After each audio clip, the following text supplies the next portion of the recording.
Bienvenidos a todos, amigos del chat, gente que anda por ahí purulando y ha llegado a este canal o que está esperando específicamente esta entrevista. Bienvenidos a todos. Es para mí un gusto presidir este espacio. Eh, Siempre es un honor tener visitas ilustres como las que tenemos. Obviamente ya ustedes ya sabrán quién viene por el título y porque hemos hecho una publicidad bastante interesante. Hola, hola a todos los que están saludando. Eh, Ha pasado ya más de un año desde que hablamos con Emilio Rives la primera vez.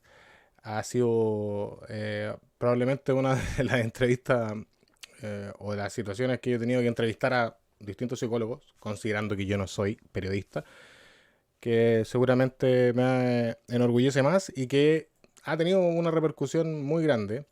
Hola, hola, hola, saludos a todos. Jali Campirano, toda la gente que está ahí, bienvenidas. Y eso, vamos a dar comienzo, no quiero dilatar más esta situación, pero antes quiero igual dar un agradecimiento en este video que sé que va a ser muchas personas. Tengo este libro maravilloso que me llegó acá, una portada preciosa, y quiero partir hablando de esto específicamente porque puedo, porque me voy a dar el lujo, y porque son muy pocas las editoriales, por no decir ni una, la que se nos había acercado para entregarnos material a la gente de Latinoamérica. Nosotros en Anarconductismo somos de Chile, un país digamos que está en el culo del mundo, o sea, nos estamos cayendo. Se demoró meses en llegar a este libro, pero Manuel de Copresencia ha tenido un gesto increíble de enviárnoslo y ojalá que las editoriales de psicología se comportaran como las editoriales de física con los otros divulgadores o... Bueno, pero por suerte tenemos esta editorial y la gente que nos ayuda en realidad a tener acceso a la información no es de un coste, digamos, barato, digamos, hacernos llegar todo esto y le agradecemos mucho. Eso nos permite mantenernos actualizados y, por supuesto, seguir generando contenido para redes sociales y seguir hablando de estas cosas que algún día repercutirán en la psicología general. Bueno, para mí es un honor. Ustedes ya verán que tengo mi corbata clásica como la ocasión pasada. Me la voy a sacar, por supuesto, porque hace un poquito de calor, estamos en verano en Chile. Y le doy la bienvenida a un grande, a Emilio Rives, que está con nosotros. Y nada, ahí está con ustedes. Aplausos de bajo presupuesto, como siempre le gusta a la gente. Emilio, ¿cómo estás? Qué gusto tenerte. Bueno, la gente está como loca. La gente en el chat como loca, ¿no? Yo sé que no lo lee, yo lo estoy leyendo. Están saludándote y dando muchas buenas vibras. Ah, disculpen, me dicen que el audio, ahí sí, está solucionado lo del audio, disculpen. Ahí estamos Bueno, listos yo para... también los... Oye, contarte, Emilio, que luego de la entrevista que tuvimos, que tuvo, te lo digo así, alrededor de unas 8.000 reproducciones entre Spotify y YouTube, y los clips, o sea, nosotros sacamos pequeños clips de las partes que algunas cosas que comentaba específicamente, tuvieron otras miles y miles de reproducciones y que han llegado hasta TikTok. A ese nivel te digo, o sea, que nosotros ya no controlamos lo que pasa esto. Eh, y quería partir en realidad preguntarte algo que bueno, ha aparecido en los textos de la gente que no ha pedido, digamos, preguntas, le hemos solicitado que nos ayuden un poquito con esto. Y ves como que alguien te muestra los memes, ¿sabes lo que son los memes? Te muestran memes que pasan sobre ti o cosas que pasan en internet de ese orden. A ver, perdón, ¿me lo repites más lentamente? Sí, te enteras de los memes, cosas que se hacen en internet respecto a ti, cosas No, así. no, no, no, no, no, no, no participo ni evito las redes sociales. Y hay Ya, alguien que te muestre algo soy, así, soy, soy un retro. todo análogo para ti. O sea, si te lo imprimo en un diario, lo ves. Yo sigo insistiendo que vivíamos mucho mejor sin internet. Bueno, Entre otras cosas, la gente leía más libros. Entre otras cosas, y las relaciones personales eran más cercanas y más frecuentes y había menos bulos circulando. era más Pero bueno, difícil meter un bulo, ¿no? Sí, no era fácil. Lo que pasa es que ahora yo creo que Internet lo que ha hecho es no solo impersonalizar, sino despersonalizar las relaciones y el conocimiento, lo cual es muy grave. Porque además, al final de todo, los que controlan Internet no somos nosotros. Claro, claro. Hay gente que ingenuamente dice que Internet ha democratizado la vida social y la información. Yo creo que es una gran mentira, ¿no? Pero es como decir que la religión ha acercado a los humanos al cielo también, ¿no? Alguna cosa. Eh, claro, claro. O sea, es como actualmente se decía en un momento que el problema era el acceso, ¿no? Como que el acceso a la información, ¿no? Hoy día tenemos un acceso gigante. ¿Y cuál sería el problema en general si ahora tenemos acceso? El problema es que todo el mundo lo sabe. El 95% de lo que circula en Internet es basura, ¿no? Es basura, casi como lo que circula en los periódicos. Pero la ventaja es que antes con los periódicos te costaba dinero y tenías que ir al puesto de periódico a comprarlo. Internet lo único que te hace es, ahora ya ni siquiera necesitas una computadora, ahora ves a todos esos zombies en la calle con el celular que ni siquiera miran si vienen o no automóviles cuando cruzan la calle, pues están en el restaurante las familias enteras mirando al celular en vez de hablar entre ellos. Entonces, el problema de eso es que ahora el costo es mínimo. Y entonces, al ser el costo mínimo, el acceso no es adictivo porque la palabra adicción a mí no me gusta, es un vicio. Es un vicio, ¿no? Se ha vuelto un vicio tonto, creo yo, que es un vicio idiota, además. Excepto algunos vicios, creo que la mayor parte de todos son idiotas, pero excepto los vicios sensuales, creo que todos los otros vicios son idiotas, pero la verdad que los grandes vicios llegan creo que hasta el siglo XVIII, XIX, todos los demás ya no valen ya no valen la pena. Pero sí, la mayor parte de la información es basura y la buena información es difícil obtenerla, no es tan fácil, porque además, a pesar de lo que digan, la inteligencia artificial es idiota. Es decir, no es fácil encontrar cosas. Es decir, la forma que tienen los sistemas computacionales de identificar es totalmente, es por asociaciones de palabras, entonces te puedes encontrar cualquier cosa pidiendo algo. Y cuando encuentras algo de valor, normalmente te cuesta dinero acceder a él.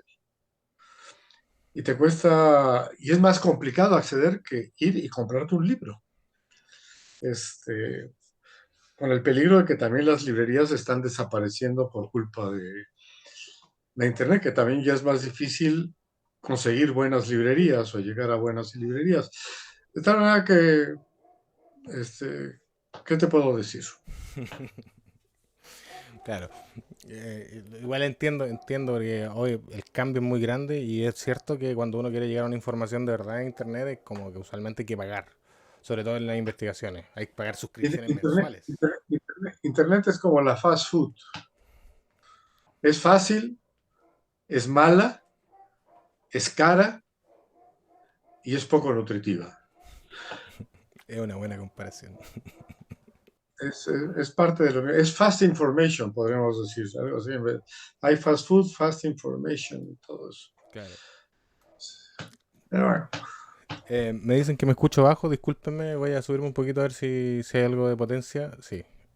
Mira, para ir contándote algunas cositas, Emilio, sí, tú nos preguntaste si nosotros habíamos, digamos, dónde habíamos sacado la imagen con la que se publicó esta entrada. Y te vamos a sí es contar que un... me lo preguntó una querida amiga que de dónde había salido la foto. Claro, Que en me, realidad... que me veía yo muy guapo, que no parecía. Y no, y te ve increíble. Justamente que hemos estado hablando de internet y de la inteligencia artificiales, nosotros estábamos preparando este espacio y dijimos, fuimos a buscar imágenes tuyas para hacer un afiche y las típicas cosas. Y siempre aparecen las mismas imágenes. Entonces yo dije, como el año pasado fue el año de las inteligencias artificiales que se pueden entrenar, agarré todas las fotos que había en internet tuyas y las pasé por un modelo de entrenamiento de inteligencia artificial y modelé tu cara y tu cuerpo y en realidad quería mostrarte los resultados. No sé si, ¿qué te parece? Bueno, parece que salió bien, pero ya me podrías usar como un atractor sexual en una red esta de citas, ¿no? Poner una Sí, foto así.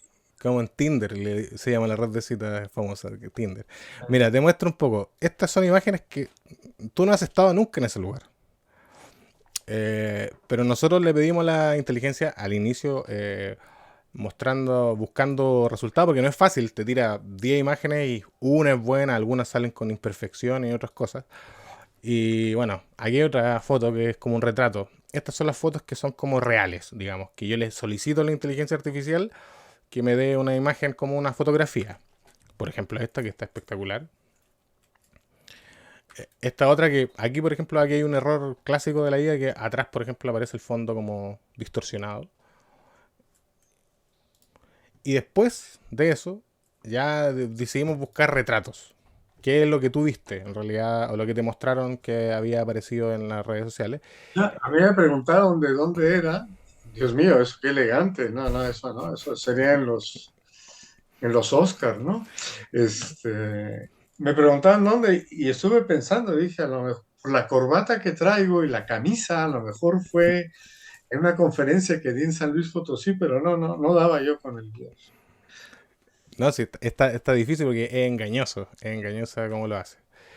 Por ejemplo, siguiente imagen, te voy mostrando. Hay unas que parece protagonista de una película. Bueno, es un peligro esto, ¿no?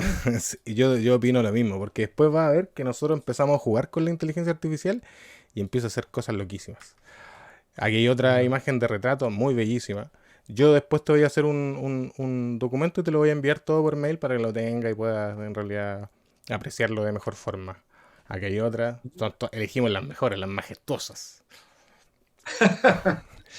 bueno, está bien, gracias. Mira, y aquí pasamos bueno, quedan unos poquitos más, pasamos a la parte como artística, le dijimos como que fuera como acuarela, cosas así. Después, dibujado, por ejemplo, como con carbón. Después en un fondo nada que ver, así como en una fiesta muy alegre. Aquí en un estilo artístico, Sí, eso ya me parece un poco Jack Nicholson, ¿no? sí, sí, un poquito. Aquí ya Eh, futurista. Madre mía. Mira, incluso aquí como con un implante en el La, cerebro. la que se va a divertir viéndolas es mi nieta. Espero que sí. Mira, aquí por ejemplo como una escultura. Tú, es que no la veo a mis enemigos porque van a decir que soy tan narcisista que me he mandado a hacer una estatua. No, no, no, eso lo hicimos nosotros y es responsabilidad nuestra. Yo asumo la responsabilidad. Siguiente, otra como en la milicia, siendo condecorado. Aquí sí te subió de peso te engordó un poco la inteligencia artificial. Eh, la siguiente y la última que más me gusta, es mi favorita y que me voy a hacer una polera algún día, eres tú teniendo una oveja en las manos. No, solo me faltan los cuernos para ser Moisés, ¿no? Sí. Bueno, esa era la sorpresita que teníamos, que queríamos mostrarte. Un guiño nomás de humor y que, bueno, te la vamos a hacer enviar y tenemos este modelo en realidad porque para salir un poco de las típicas imágenes que habían tuyas y cosas así. Entonces, simplemente eso. Me disculpo a alguien en el chat si no le gustó. La gente está muy contenta riéndose ahí en el chat. Y, y eso. Eh, ya, mi compañero Andrés me dice que pase a la siguiente pregunta. Aquí hay gente que vamos a pasar ya directamente a lo que la gente nos preguntó. Nuestra comunidad está como loca. En este momento hay eh, unas 65 personas escuchando esto, que es bastante, y después se va a reproducir otras miles. Y voy a hacerte una pregunta que tal vez A mí no me gustaría hacerla, pero la gente insistió mucho, como si tú no hubieses hablado sobre esto. Pero me preguntan si, ¿qué opinas de las ciencias cognitivas y sobre la cognición corporizada como concepto? Bueno, yo creo que es un gran error conceptual el de la ciencia cognitiva, porque lo primero que presupone el término mismo es un oxímoron, digo yo, es una contradicción, que haya una disciplina de conocimiento sobre el conocimiento. Es como el ojo que se ve a sí mismo. Ya lo dijo Aristóteles, que el ojo no se puede ver a sí mismo, ¿no? Y es un problema lógico incluso, ya no es un problema fáctico, ¿no? Mm, claro. Por eso Aristóteles, cuando hablaba de la divinidad, hablaba del motor inmóvil, no de Dios, hablaba de la divinidad como perfección. Y el motor inmóvil quiere decir que para que el movimiento se produzca, lo que produce el movimiento no puede estar moviéndose, por definición, porque entonces no habría movimiento, porque todo estaría moviéndose desde un principio. Bueno, esa es la idea básica. Entonces, el problema de ciencia cognitiva es una forma actualizada del viejo error conceptual cartesiano de asumir un principio de racionalidad, un principio de racionalidad eh,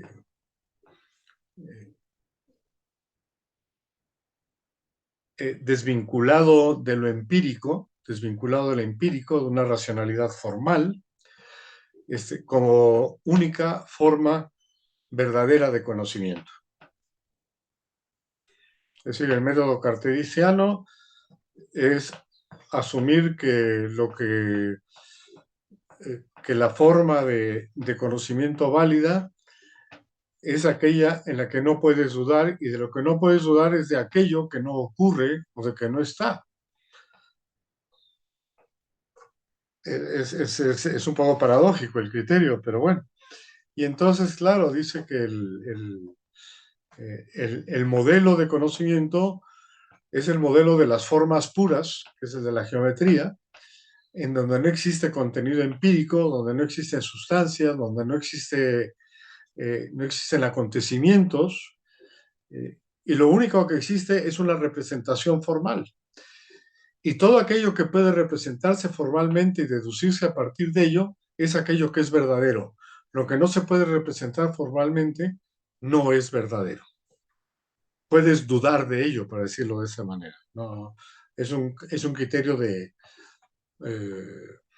de certidumbre. Claro que en el caso de Descartes, iguala verdad con certidumbre, que ese es otra trampa lógica terrible, porque el criterio de verdad se aplica solamente a las relaciones entre proposiciones lógicas, pero no respecto a los hechos.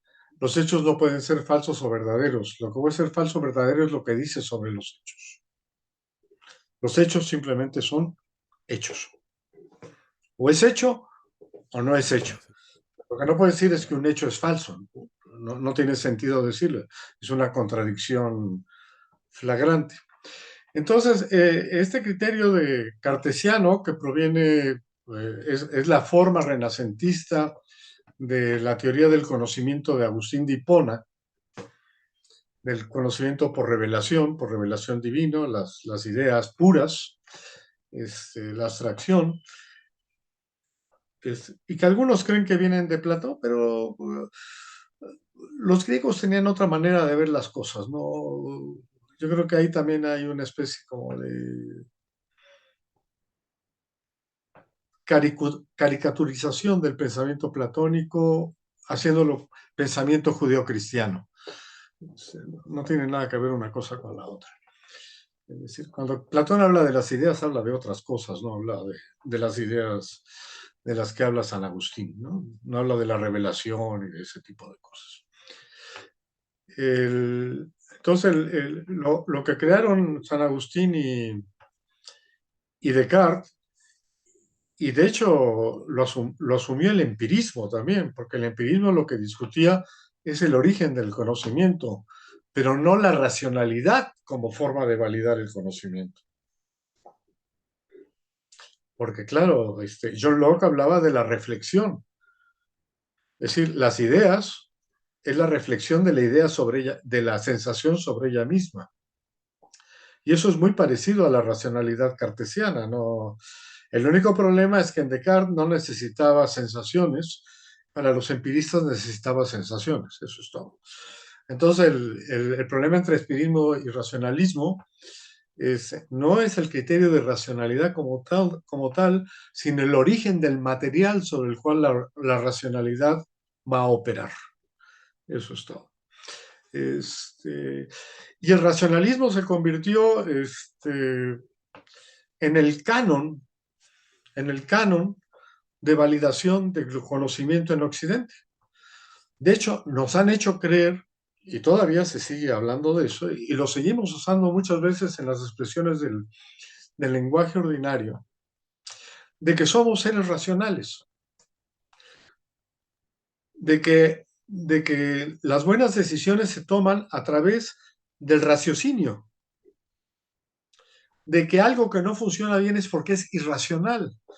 De hecho, la crítica a las emociones, a las pasiones, a la afectividad, a lo que llamaríamos la manifestación de lo humano, mucho cuidado, es que no es racional y por lo tanto no hay que confiar en eso. No hay que confiar en eso. Lo que hay que confiar es en la forma pura de la racionalidad.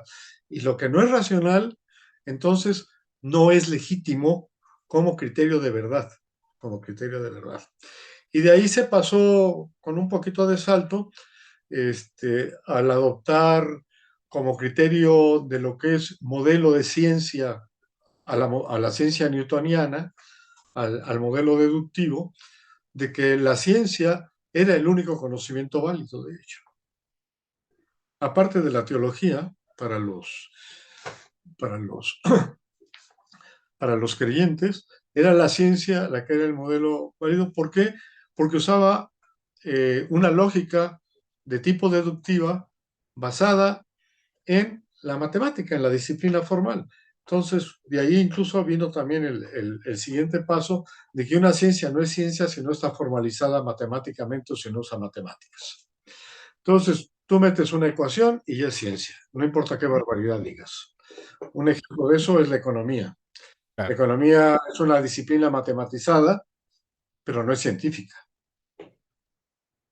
Se equivocan todo el tiempo. Es una disciplina ideologizada, pero no es una ideología científica. La matemática no te da más certidumbre que la no matemática. Lo que te da certidumbre es la lógica de tus conceptos respecto a tu objeto de conocimiento, no el hecho de que los matematices o los dejes de matematizar. La formalización de las teorías tampoco es importante. Tú puedes formalizar la teoría psicoanalítica y eso no la hace más válida o menos válida. Sí, las barbaridades que hay siguen siendo barbaridades, nada más que ahora formalizadas, ¿no? No tiene ningún problema. Entonces, la ciencia cognitiva es el intento de crear, de convertir a la psicología, a lo individual, como paradigma del conocimiento, no a lo social. Es un modelo del liberalismo. La ciencia cognitiva es una ciencia producto del liberalismo como ideología política. Es como lo es la teoría de la evolución. La teoría de la evolución y la selección natural es la teoría del más apto, de la competencia libre, del más capaz, Mm. de la insuficiencia de recursos. Es decir, el ambiente no es en lo que tú vives, no es lo que tú formas parte, sino es aquello que te demanda, aquello que te aniquila, aquello que te acaba, aquello que te extingue, aquello que te selecciona. Muy parecido a la clase empresarial, el ambiente de la teoría evolutiva, ¿no? Una cosa por el estilo. Y todo eso reside en que a partir del modelo cartesiano, claro, sería lo que yo llamo el individuo y a partir, además del sistema capitalista, la ideología del individuo cognoscente, que es el individuo responsable. La forma en que el sistema capitalista, y eso proviene ya desde antes, un poquito, todas las formas de organización social con un Estado, lo que hacen es delegar la responsabilidad de lo que no funciona en el individuo social, no en el Estado. Sí, si las cosas no funcionan es porque los individuos no cumplen con las obligaciones que deberían cumplir. O son flojos, o son ineptos, o son pecadores, o son corruptos, o son ladrones, o son asesinos, o lo que tú quieras, o son libres pensadores, no importa. Todas las cosas todos los epítetos que tú puedas cargarles. Pero en el caso del capitalismo, además, se crea, ese individuo social se vuelve un individuo cognoscente, mucho ojo. Y por lo tanto, ahora es un individuo racionalmente responsable, ya no solo socialmente responsable, sino racionalmente responsable. ¿Y quién es el encargado de estudiar a ese individuo? La psicología. Pero no esta psicología empírica terrible de los conductistas y los empiristas y esa gente que cree que hay que fijarse en lo que ocurre, sino de esa ciencia cognitiva de las representaciones, en donde el individuo humano se comporta como si fuera un sistema matemático, como si fuera un sistema formal, o si fuera un sistema computacional, o el nuevo sistema que vayan inventando. Eso no importa. Siempre se van creando nuevos sistemas. Y entonces, la ciencia, las llamadas ciencias cognitivas, que no tienen mucho más impacto más allá de la antropología, sociología, la economía usa los modelos psicológicos, por todo ese problema resulta que los cambios del mercado son problemas de decisiones personales. Dios mío, ya quisiera yo tomar una decisión y que el mercado cambiara, ¿no? Eh,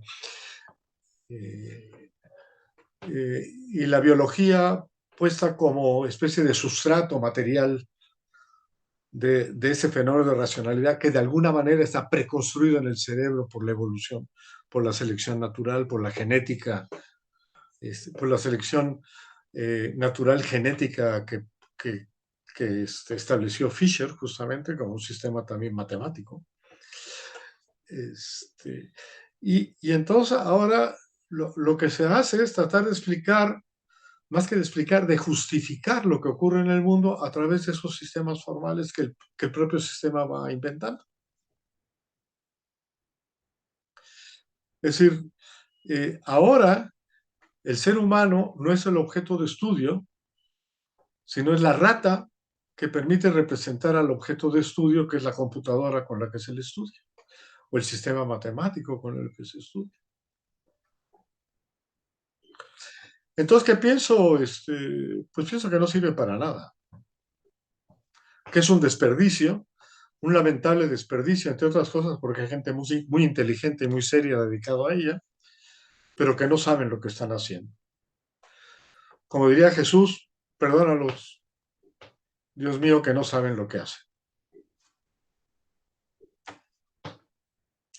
Queda claro tu... Espero que la persona que haya hecho esta pregunta esté feliz. En, en en el libro que estoy escribiendo ahora, que va a ser ya el último, teoría de la psicología 3, que se llama Reflexiones Últimas, porque va a ser lo último que voy a hacer y porque supongo que ya no hay nada más que se me ocurra después de esto. Es último en muchos sentidos. El primer capítulo está dedicado justamente a la ciencia cognitiva, si tiene sentido la ciencia cognitiva. Y claro, es una ciencia cognitiva además que no toma en cuenta el problema de que el conocimiento no es, vamos a, un fenómeno entre comillas, porque no es un fenómeno, no es algo individual, sino que es un proceso colectivo. El conocimiento es un proceso colectivo y es un proceso puramente humano. Los animales no conocen. Los animales pueden aprender, pueden orientarse, pueden repetir, pero no conocen. Porque tú solo conoces cuando puedes hablar acerca de lo que conoces y transmitir lo que conoces. Si no puedes hablar acerca de lo que conoces y transmitirlo, no conoces. No importa qué canción cantes, no importa. y no importa la coreografía de la cueca, diríamos, ¿no? Este, es un fenómeno colectivo que justamente la ciencia cognitiva lo ha individualizado. Y lo ha individualizado además cancelando el hecho más importante, de que el conocimiento solo se da en el lenguaje y mediante el lenguaje y como lenguaje. Y que donde no hay lenguaje, no hay conocimiento.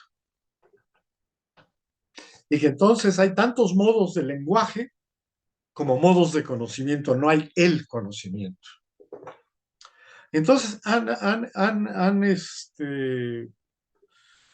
¿qué te puedo decir?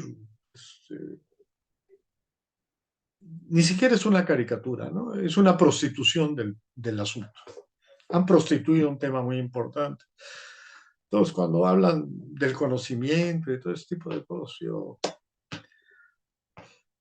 hay gente que a veces diseñan tareas interesantes, curiosas, pero si el problema no es de tareas que diseñes ni cosas por el estilo, es que cuando ellos dicen que lo que estudian son representaciones, pues ya estamos mal.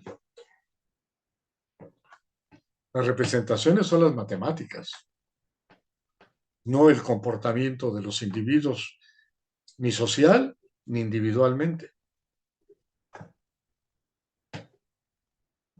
Es decir, cuando tú hablas conmigo, no estás hablando con representaciones tuyas, ¿no? Estás hablando conmigo. Pues sí. Así de sencillo. Perfecto. Quiero atajar una cosita que dijiste. ¿Último libro? Dijiste. Sí. Sí, bueno, Ya es que ya con la finalizando. edad, ya con la edad, uno tiene que fijarse topes, ¿no? En año y medio cumplo 80 años, nunca pensé que los viviría, probablemente.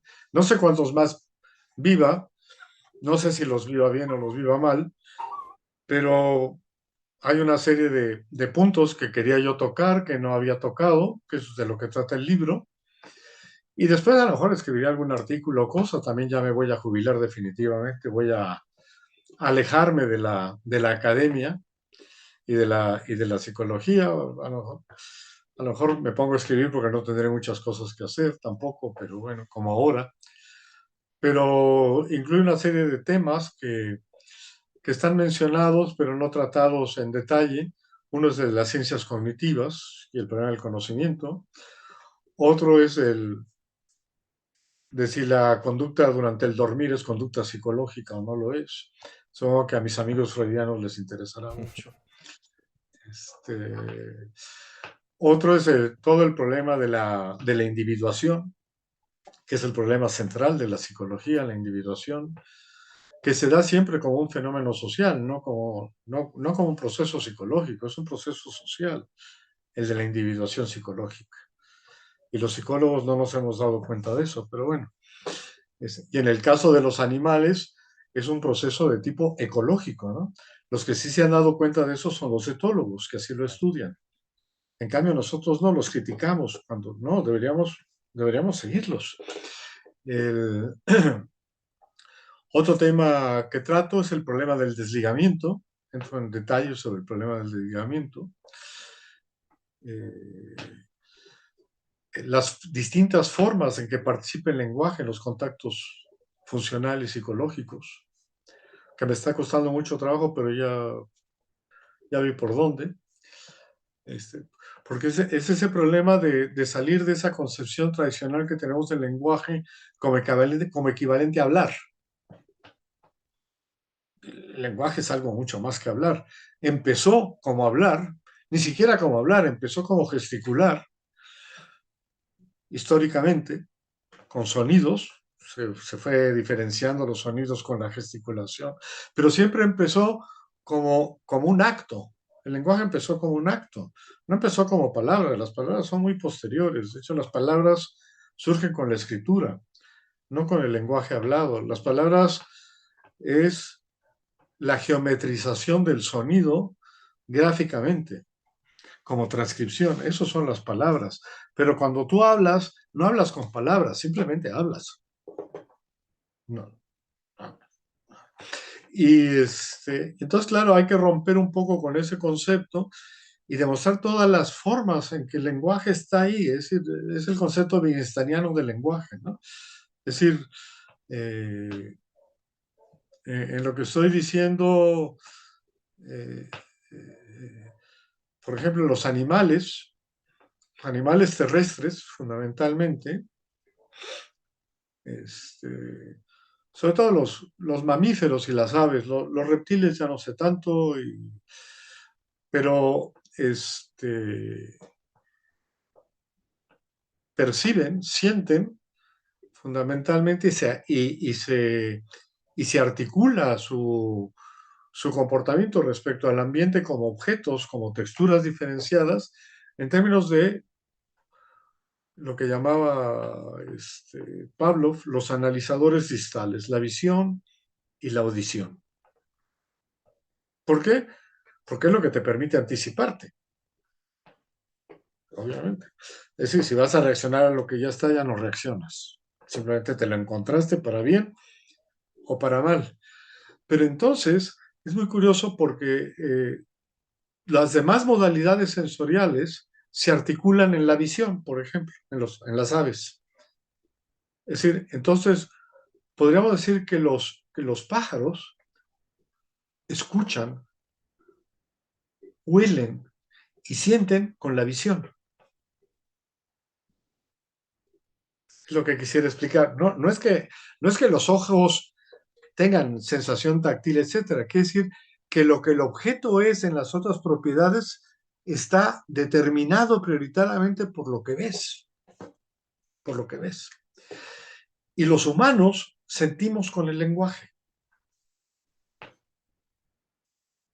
No sentimos con los sentidos, sentimos con el lenguaje. Lo que sentimos, es decir, lo que vemos, etcétera, es decir, lo identificamos y reconocemos en el lenguaje. Si no tenemos palabras, simplemente no lo percibimos. Fisiológicamente podemos estar reaccionando a él, pero no lo percibimos. Es a lo que me refiero. Y esa es la importancia del lenguaje. Y cuesta mucho trabajo hacer ese cambio, especialmente a los psicólogos que consideramos que el lenguaje es simplemente un fenómeno psicológico adicional. A los skinnerianos es conducta verbal, simplemente una conducta con una topografía distinta. No, no, no, el lenguaje es otra cosa. Y ahí hay que entender a Wittgenstein. No hay que citarlo, hay que entenderlo y aplicarlo en la forma en que piensas de lo psicológico. Es decir, la exégesis filosófica, mala práctica. Lo que hay que hacer es asimilación filosófica, una especie de fotosíntesis de las nociones y aplicarlas. Bueno, y eso estoy. Otra cosa es sobre el problema de la salud, fundamentalmente, y toda la mitología de la psicoterapia y las enfermedades mentales. Sé que eso le va a molestar mucho a mis colegas porque es casi de lo que vive el 80% de los psicólogos. Otro es sobre la educación, que es otro gran problema, otro gran problema. El problema de cómo entender la educación, no en términos de conocimientos y de rendimiento escolar, sino en términos de competencias efectivas en muchas esferas de la vida, esferas que tienen que ver con la búsqueda de conocimiento en ocasiones y otras con el uso o la aplicación del conocimiento. Y finalmente el último es sobre apreciación estética. Ese proviene tanto de los intereses de mi infancia. Mi padre era músico, como de mis estudios de maestría con Berlin, que estaba interesado en la estética experimental, y bueno, algunas cosas, y vamos a ver por ahí. No, no es la creación artística, porque no todo arte es estético, ni la estética necesariamente es arte, no. La gente los establece como una equivalencia, no es cierto, no. Se intersectan, pero puede no haber arte y haber estética, y puede haber, y puede haber, no haber arte y no haber estética también. Ahora en el siglo XX y siglo XXI es muy común eso de que haya arte pero no haya estética, ¿no? Es decir, bueno, sí, es arte, tiene su gracia, pero esto no es bello, no es bello. Oye, me dio una ansiedad ahora, como dicen los jóvenes, me dio una ansiedad por tener el libro pronto. ¿Este año planeas lanzarlo? No, ya llevo 5 capítulos de los 8. Estoy en un año sabático y empecé en septiembre y espero terminarlo en abril. Luego, claro, lo voy a corregir porque, aparte de anarquista, soy surrealista en algunas cosas. Entonces escribo de corrido, no corrijo. Escribo de corrido porque si me paro. Pierde la idea, claro. Sí, bueno, es como, imagínate que Messi va en una jugada y de repente se para ver si es la mejor jugada o tiene otra opción. Ya, se acabó la jugada, ¿no? Claro. Las cosas las haces haciéndolas. Y ya cuando lo acabo, entonces lo reviso y veo que faltan cosas, le agrego, corrijo muchas erratas, corrijo problemas de redacción, que a veces al ir escribiendo te vas brincando cosas, no eres explícito. Entonces probablemente tardaré 2 meses más vamos a decir, en limpiar el borrador y hacer las referencias al final. Las referencias las dejo al final porque las que cito las cito de memoria. Entonces, luego las pongo. Cito muy poco, no. Nunca me ha interesado el estudio de la célula, ¿no? Que es el citólogo, ¿no? Los que estudian la célula, los citólogos, no, yo no soy citólogo. Hay gente que por cada página que escribe ponen 70 referencias. Bueno, pues está bien. Es que como la exigencia moderna actual, ¿o no? Es parte del enciclopedismo europeo. Se da más entre los europeos, entre la tradición europea que la sajona. Los sajones sí tampoco, en realidad, son más prácticos. Este, y depende de las disciplinas también. Las disciplinas humanísticas se llenan de citas y citas y citas. Mientras más seria es la ciencia, menos citas haces, ¿no? Si tú lees un artículo de física, te ponen 4 o 5 referencias y se acabó, ¿no? No. En psicología tienes que poner desde cuándo empezó la psicología hasta dónde compraste la última revista como referencia, ¿no? Si no, no es válido. Pero sí, yo he visto, por ejemplo, tesis doctorales en España y la tercera parte de la tesis son referencias, ¿no? Son 150 páginas de referencias. Digo yo, qué barbaridad. Si este hombre las leyó, pues es un erudito. Y si no las leyó, bueno, pues le dedicó mucho tiempo poniendo cosas que probablemente no ha leído y que probablemente no vienen al caso en lo que cita, pero bueno, pero es parte yo creo que es parte del espíritu francés más que nada, ¿no? Ese espíritu francés, y los españoles también, que les gusta mucho eso. Sí, sí, sí. Aquí por lo menos, cuando a mí me tocó tocar en la universidad, básicamente me decían que no podía decir una frase sin citar. Era parte de como de la formación actual. Y formato paper, cuando uno quería postular a las revistas electrónicas de investigación, todas tenían una exigencia muy alta con la citación, la cita, con la citología. Sí, sí. Mira, para ir cambiando el tema, oye, gusto, de verdad, es un honor poder, espero poder este año leer el libro y tener acceso a él. Y bueno, y aquí hace un año hicimos un sorteo sorteamos 10 de corolarios, 10 libros sorteamos y la gente se lo llevó, estaba muy contenta.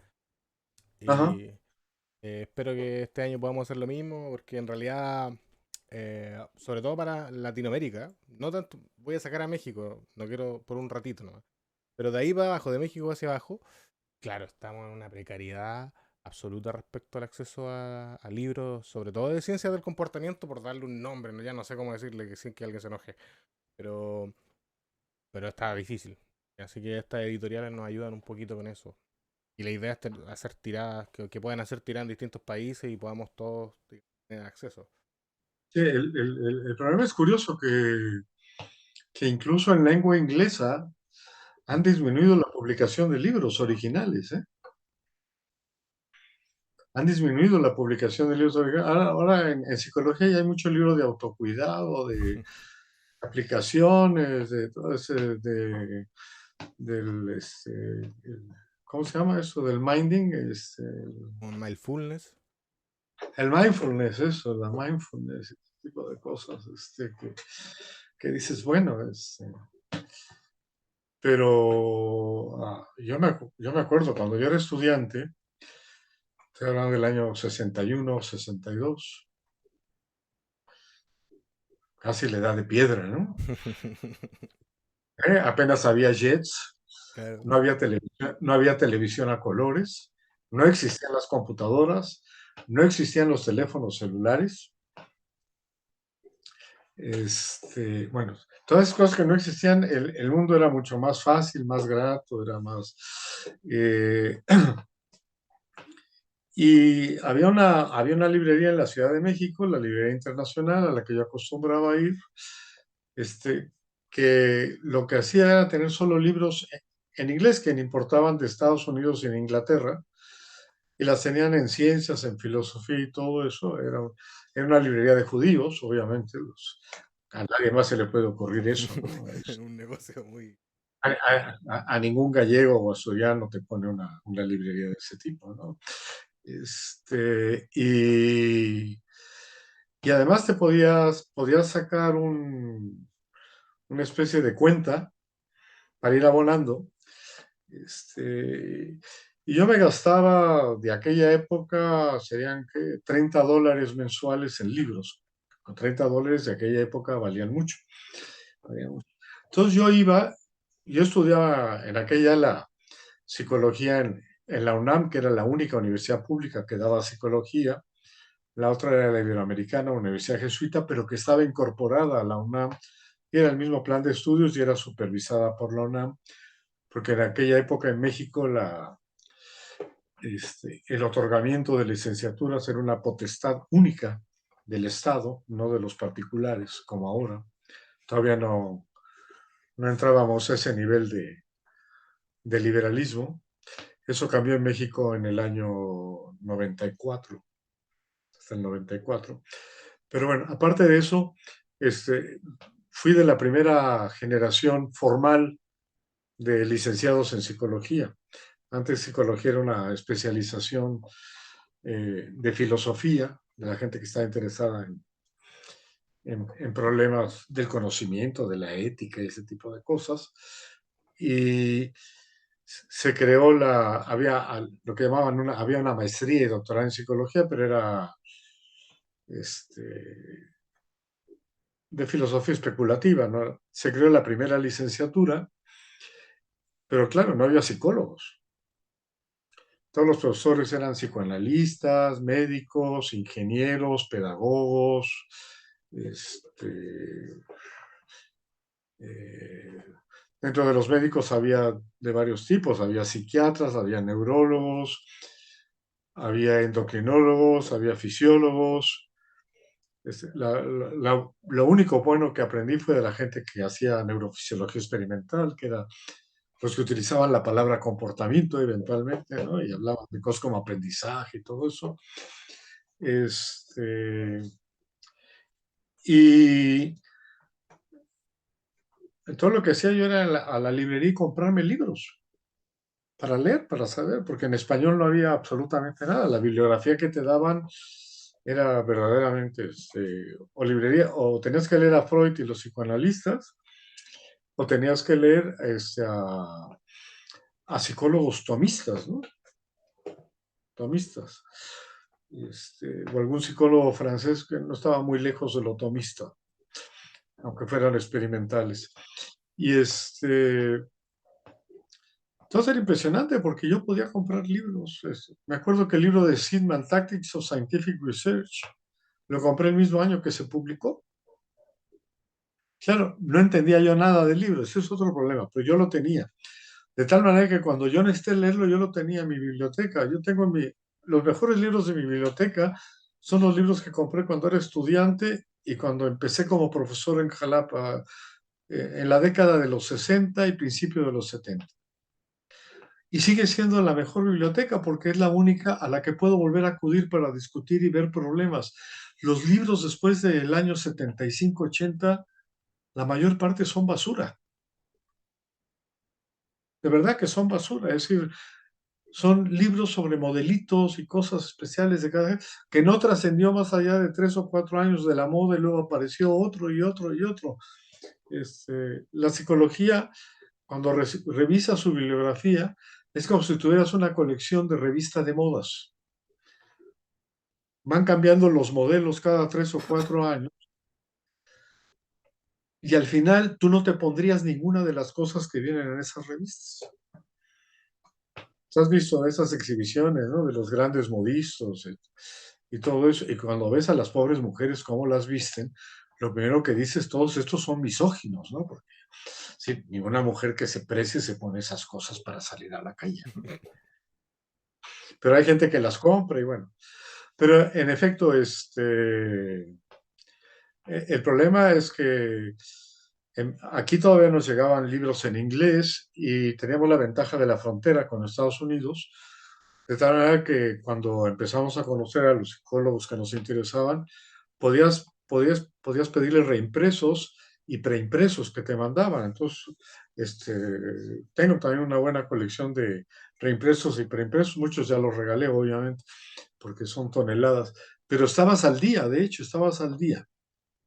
No, no leíamos libros en español. Trillas surgió como colección de psicología técnica en lengua española por Jalapa. Vinieron a Jalapa y nosotros los asesoramos para toda la colección que sacaron. Después, con, con la pérdida de moda del conductismo, porque también se tomó como una moda, no sé por qué, porque de hecho nunca fue una posición dominante en ningún lado, en ningún lado. Pues les interesaba más publicar libros de secundaria y de ayuda de ti mismo y de computación y de cocina y cosas por el estilo. Está bien, es el negocio de las editoriales, vender libros, pero se perdió las colecciones, se perdió una buena biblioteca por lo menos de actualizar respecto a lo que se publicaba en inglés. Porque en España lo que se publica son los libros que hacen los catedráticos y los profesores para sus propios grupos y los venden. Son libros de consumo interno. Son los libros de cocina de la abuela que se venden dentro de la familia para seguir guisando. Y claro, los publican así porque tienen a todos los estudiantes como compradores cautivos. Es el texto. Es decir, publican textos. Pero en realidad hay muy poca publicación original de psicología, ¿no? Y de calidad, ¿no? Y hay mucho refrito y hay mucha cosa aplicada ahora con este mundo de la salud y de las TICs y de las adicciones y de todo ese tipo de cosas. Bueno, pero psicología, hasta hasta de la preconductista, vamos a llamar así, tampoco hay mucho, ¿eh? Tampoco hay mucho, tampoco hay mucho. Bueno, oye, a la gente del chat que estaba mandando preguntas como loca, aquí la gente se vuelve loquísima. Ya las vamos a leer al final con calmación. Ya vamos a llegar a ese punto. Eh, Saltando a otro tema, ya que abordamos distintas situaciones, alguien nos preguntó por interno algo que nos pareció interesante. Y la pregunta dice así: ¿qué metodología está implementando actualmente para estudiar el comportamiento psicológico? ¿Qué metodología? Sí.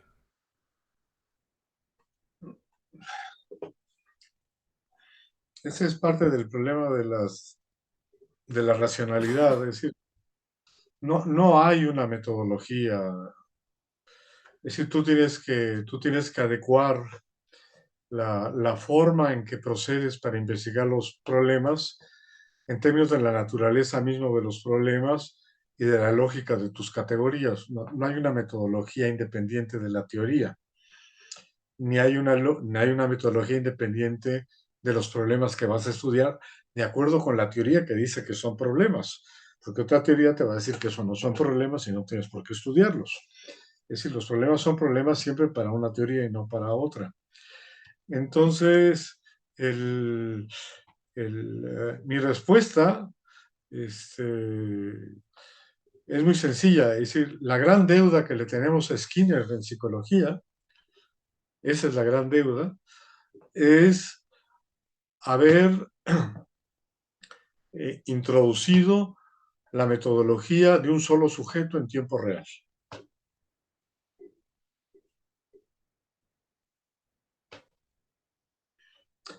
Eso en psicología suena como algo exótico. Eso es lo que hacen los biólogos. Los biólogos cuando estudian a un solo organismo y ven qué le está pasando, agarran grupos y ven a un pedacito le ves un pedazo, a otro pedazo le ves un pedazo, a otro grupo le ves un pedazo y siguen el proceso hasta que termina. Bueno, pues de eso se trata. En física es lo mismo, en química es lo mismo, bueno, pues en psicología es lo mismo. Si lo que estudiamos es al individuo, pues lo que tenemos que tomar es al individuo como objeto, no al grupo. Y el individuo debe estar, dado que estamos estudiando el proceso individual, lo debemos seguir en tiempo real en situación. No podemos tomar muestritas y comparar muestras distintas y ver si son estadísticamente significativas. Eso, eso es, eso es como el porno electrónico, ¿no? Es como el porno electrónico, no tiene que ver con el amor real, ¿no? Mm. Este, entonces, lo que hizo Skinner fue insistir que la psicología, al ser el estudio del comportamiento de los individuos, tiene que basarse en la metodología de un solo sujeto. Que cada sujeto que tú repites es otro experimento. Si usas 4 sujetos, son 4 experimentos. Y si los 4 experimentos te arrojan resultados similares, tienes datos robustos y puedes sacar conclusiones. Si los 4 sujetos no tienen datos similares, mucho ojo, tienes que revisar qué es lo que pasó. Puede haber problemas de que tú crees que la forma en que operaba tu procedimiento era una manera, en realidad estabas haciendo otra cosa, de que los sujetos no eran comparables desde un principio y por lo tanto las diferencias son diferencias históricas de cada sujeto, en fin, lo que tú quieras. Y tienes que seguir el proceso que estás estudiando en tiempo real. Sí, no puedes hacer pedacitos, tienes que ser en tiempo real. Entonces, esto es muy importante porque ustedes se acuerdan las famosas curvas del aprendizaje, de las teorías del aprendizaje, son 200 ratas. Una rata trabaja los primeros 5 minutos, la otra los siguientes 10, la otra los siguientes 15, la otra los siguientes 20, o el otro ensayo, el siguiente ensayo, y entonces promedias y sacas una curva, pero esa curva no existe. Ningún animal cuando lo ves, cuando está aprendiendo en la caja de Skinner a apretar la palanca o en un laberinto a recorrerlo para llegar a un lugar, muestra esa curva de aprendizaje. No la este, Entonces lo que tienes que empezar a pensar también son en formas de representar el proceso a nivel individual. Entonces tienes que usar un tipo de métrica que sea sensible al proceso, no ajustar el proceso a la métrica. Eso nunca debes hacerlo. Es al revés. La métrica es al proceso. Entonces, en ese sentido, sí soy skinneriano, solo en ese. Es decir, y mucho ojo, porque los skinnerianos ahora ya no lo hacen, ahora usan grupos, presentan regresiones, hacen cosas raras, usan pocos ensayos, etcétera. Es estudiar el comportamiento en tiempo real y sostenido hasta que el proceso termina. ¿Cuándo termina el proceso? Eso te lo dice tu lógica teórica. No te lo dice, no te lo dice la realidad, porque la realidad ese no habla, no te dice, oye, ya acabé, este, ya se logró. Eh, Dependiendo de la complejidad del fenómeno que estudias, tienes que ir ajustando la metodología a esa complejidad. Entonces, obviamente, uno de los problemas fundamentales que te plantea el análisis de campo es cómo tomas en cuenta un conjunto de factores que son interdependientes, cómo puedes analizar, en este caso, el proceso del desligamiento funcional como un proceso que es eh, que no es causal, mucho ojo, no es un proceso causado, no vas a buscar la causa, lo que buscas es lo que llamaríamos la ruta del proceso, cómo lo sigue y qué factores y circunstancias están presentes. Describir las circunstancias y factores presentes de acuerdo con la ruta es lo que explica esa ruta, no es otra cosa, no hay otra cosa más que explicar. Explicar es circunstanciar la ocurrencia de un fenómeno, eso quiere decir explicar. Eso es lo que hacen los físicos, los químicos y los biólogos y en ocasiones la gente que se dedica a la ciencia histórica o social. Circunstancian el fenómeno y al circunstanciarlo lo explican. No hay nada externo al fenómeno que lo explica. La explicación del fenómeno está en la propia dinámica de las circunstancias de su ocurrencia. No hay otra cosa. Y obviamente, dependiendo de la complejidad del fenómeno, pues variará eh, lo que llamamos nosotros la preparación experimental para estudiarla. El criterio metodológico sigue siendo el mismo, el criterio, pero la preparación experimental cambia, la tienes que ajustar. La tienes que ajustar y tienes que ver el tipo de medidas, tienes que ver los procedimientos, tienes que ver la configuración de lo que llamas eh, el, el, eh, los factores ambientales con los que va a interactuar el individuo, las características del individuo, el contacto de entrada inicial del individuo con esos factores, todo ese tipo de cosas. Y obviamente cada una de los fenómenos que vas a estudiar y niveles que vas a fusionar implican adaptaciones metodológicas específicas y particulares. Tal es así que una preparación experimental no necesariamente se parece a la otra. Las, Actualmente las computadoras nos prestan un buen servicio como sistemas interactivos porque nos permiten presentar objetos virtuales y acontecimientos virtuales en pantalla y que los individuos interactúen en tiempo real. No es un problema de inteligencia artificial, de experticia, no. Es la interacción en tiempo real. Y que podemos tomar en tiempo real las mismas medidas frente a una realidad virtual que si fuera una realidad no virtual. Eso es lo interesante. Las medidas son las mismas. La ventaja de la computadora es que la registra automáticamente y si no estamos en computadora tenemos que tener una serie de observadores registrando o ver los vestigios. Es decir, te facilita las cosas. Eso es todo. Eh, pero además, todo es un problema de ingenio. Al principio te enfrentas al problema y no sabes cómo hacerlo, lo pruebas, te equivocas. La investigación científica no tiene nada que ver con los cursos que te dan sobre metodología de la investigación y todo eso. Nadie formula hipótesis, ni hace la pregunta, ni hace el diseño. Eso es mentira, nadie hace eso, nadie hace eso. Y si alguien lo hace, no creo que le salga nada importante ni interesante, pero bueno. Tal manera que tienes que ir ajustando, cambiando, adaptando las cosas. A veces hacer a un lado una metodología y luego resulta que esta metodología te sirve para otro fenómeno cuando lo enfrentas y dices, mira, eso que hice no me sirve", y lo recuperas. Eso pasa con frecuencia. Pero la metodología de la investigación no tiene método. Como dijo Feyerabend, no hay método. También lo dijo Kuhn, no hay método. Hay una lógica a seguir. Hay una forma de definir los problemas y por lo tanto hay una forma de abordarlos, pero no hay un método, no existe tal método. Eso del método científico, eso lo dicen los médicos que no saben hacer ciencia, pero no existe el método científico, obviamente. No existe tal cosa. Y ellos le llaman método científico al doble ciego estadístico, o sea, lo que le llaman método científico. Método científico es lo que hacía Claudio Bernard, que es lo que deberían leer los médicos.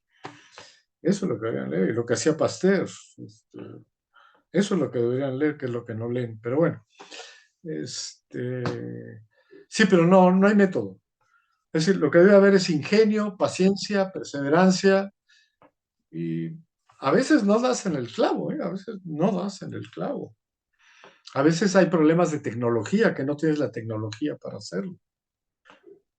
Por ejemplo, el problema de medir, es decir, el comportamiento individual. Skinner, cuando habló del operante libre, dijo, rompí los ensayos, tiempo real. El ensayo no era tiempo real, el ensayo era un tiempo de muestra arbitrario, tiempo real. Pero no había espacio real. Había una palanquita fija y un comedero fijo al lado y todo pasaba en ese pedacito. Y Skinner dijo, de ahí viene su concepto de la clase, que la operante se define por una propiedad, que es la que de producir en este caso el reforzador, y que todas las demás propiedades son no definitorias, pero que no importan, porque están representadas por los cambios en la propiedad definitoria, lo cual es mentira. El cierre del microswitch no describe ni representa lo que hace la rata en la caja de Skinner. Y eso lo dijo Schoenfeld. Y Schoenfeld dijo, pero ¿cómo podemos medir el espacio? Entonces, claro, Schoenfeld fue el que introdujo el concepto de la no R. Es decir, hay tiempos en donde esa única respuesta que ponemos no ocurre. Bueno, esos tiempos en que no ocurre esa respuesta son tiempos de no respuesta. Ahora, ¿cómo tenemos una equivalencia de no respuesta respecto a respuesta? ¿Y cómo podemos establecer diferentes clases de no respuesta respecto a la respuesta? Es decir, en la época en que lo planteó Schoenfeld, no había cámaras digitales. Bueno, claro, estoy hablando de los años 70. Este, y por lo tanto, no había formas de representar el movimiento continuo del animal y registrarlo en la caja de Skinner. No había manera. Y al no ver la posibilidad de digitalizarlo, no tenías la posibilidad de hacer rutas y todo. Las primeras cosas que yo hice, influido por Schoenfeld, fue registrar con una plumilla el movimiento del animal, pero pues lo que teníamos era una cosa que hacía así, no te decía absolutamente nada, ¿no? Sí, no, sí, no, sí, no. O, como decía Schoenfeld, es decir, si lo que hago es a través de una cámara registrar todo el movimiento de la rata, pues lo que voy a tener es una mancha. Claro. Que era lo que le pasaba a Pavlov originalmente. Es decir, Pavlov descubrió el condicionamiento por la secreción gástrica, pero después trató de salirse de la secreción gástrica. ¿Por qué? Claro, porque el comportamiento más importante es de tipo motor, es movimiento.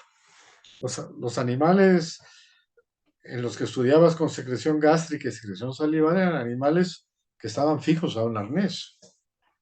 El mundo, el mundo no es un arnés,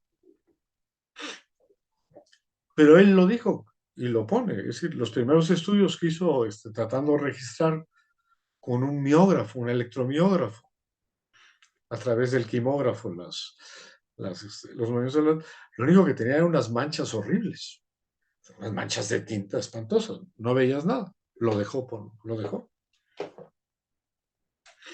Entonces, hay muchas cosas que tú puedes tener claro el concepto, pero no tienes la tecnología para hacerlo. Bueno, pues ya está. lo que le pasa a los astrofísicos. Ahora se están descubriendo 10.000 cosas y se dan cuenta que sus modelos matemáticos no se ajustan a lo que están descubriendo. Claro. Lo El confirma. mundo, el mundo no tiene una estructura matemática, ¿no? Sino que la matemática lo mejor que puede hacer en algunos casos es tratar de representar el mundo. Pero se acabó, ¿no? Este, ahora con los nuevos telescopios pues, están viendo que hay más galaxias, que a lo mejor esto empezó antes de lo que estamos calculando, de que siguen tronando cosas, en fin, bueno, de que, de que el universo es más dinámico que ahora que hace 30 años, o que hace 50 o que hace 80. Pues sí, Claro. Entonces va a depender del fenómeno, la metodología y no al revés, claro. sí, Mira, del fenómeno y de la teoría. y de la teoría, Y de la, claro. De los claro, parámetros de la teoría. porque, porque los hechos son hechos para una teoría y no para otra. Entonces, el fenómeno es, bueno, si a mí me llegas y me dices, oiga, yo quisiera estudiar este fenómeno, ¿cuál es? Es que soñé que, bueno, eso, ese no es un fenómeno de interés teórico, ¿no? Claro. ¿Cómo que no? No, es un fenómeno de interés teórico. Bueno, a lo mejor se lo puedes llevar a una divina, a un intérprete, o a alguien, a un amigo que te diga qué significa, o a un psicoanalista que te lo interprete, lo que quieras. Pues tú llevas a un psicoanalista y le dices, oiga, mire, yo lo que quisiera platicarle es que cuando a mí me dicen que sí cada vez, funciona muy bien. Pero cuando no me dicen que sí cada vez y es cada 10 veces, me enojo en medio de que no me dicen sí. El psicoanalista va a decir, eso no tiene ningún interés. ¿Qué importancia tiene eso? Es totalmente superficial, es banal, bueno, ya está. Un psicoanalista al primero le diría, los sueños es el inconsciente, hay que interpretarlo, y el esquineriano le diría, es que estás bajo un FR10 y, en fin, bueno, cada quien ve las cosas con sus anteojos conceptuales, ¿no? Bueno, para ir avanzando, porque ya que estamos como medio encima del tiempo, algunas preguntitas. Voy a hacer unas últimas dos preguntas, porque sé que... No, no hay problema, no hay problema, no hay problema. Ya, perfecto, perfecto. Dice, alguien preguntó aquí en el chat, para ir mezclando las preguntas de la gente que está aquí no se sienta abandonada. Dice, ¿tiene alguna forma, le preguntan a usted, ¿tiene alguna forma específica o método que le permita entender y recordar mejor lo que lee? Este, en general, todos los libros que leí de joven, los recuerdo porque los compré y los usaba yo para mis clases. De tal manera que eran libros que yo ejercitaba, no de memoria, sino comprensivamente. Por ejemplo, para hacer un ejemplo, el curso de Psicología del Aprendizaje en tercer semestre de la carrera de Psicología en Jalapa en 1967 empezaba por el libro de Maurer, The Learning Theory and Behavior, ¿no? Y luego el libro de Honig sobre Opera and Behavior que acababa de ser publicado. Cuando daba yo pensamiento y lenguaje, daba el verbo al behavior. Yo el verbo al behavior lo he leído 18 veces. Y cada vez que lo leo, le encuentro cosas diferentes. Siempre, cada relectura te hace encontrar cosas diferentes porque tú ya eres diferente cuando lo lees. El texto es el mismo. El que has cambiado eres tú. Y entonces ves cosas diferentes. Es decir, es como si tú fueras la teoría y el libro fueran la naturaleza. Entonces ves hechos donde antes no veías hechos. Es algo parecido, ¿no? Este, otros libros, la gente no me lo cree, pero eh, normalmente no leo los libros completos. Leo los pedazos de los libros que creo que son importantes para lo que a mí me interesa. No soy erudito, por decirlo de otra manera, soy selectivo en lo que leo. Entonces, cuando me dicen es que Cantor, yo a Cantor, de Cantor he leído 2 libros completos, solo dos, los dos de lenguaje, el de gramática y el de Psychological Language, y los otros los he leído por trozos, los trozos que me interesan, porque a mí no me interesa citar a Cantor, no me interesa hacer exégesis de Cantor. Es decir, hacer exégesis de Cantor es asumir que mucha gente no lo ha leído y que los estás instando a que lo lean. Bueno, yo creo que no ha sido hacer exégesis para que la gente sepa que deba leerlo, pero bueno. De Skinner sí casi leí todo, lo importante que fue hasta el 57. Incluso me leí el Fertig Skinner de Schedules of Enforcement, me le eché todo, el semejante tabique, y es lo que le digo a los estudiantes. Este libro es uno de los libros que ustedes deben leer y tenerlo como cabecera, porque es una demostración de cómo se hace la investigación, de cómo se hace la investigación, y ahí pueden ver los procesos en tiempo real. Los registros acumulativos son los procesos en tiempo real de la operante, en un espacio fijo, claro, pero vas viendo cómo van cambiando y vas viendo los procesos y vas viendo cómo se interpretan y cómo se complican las cosas. La mayor parte de la gente no ha leído ese libro.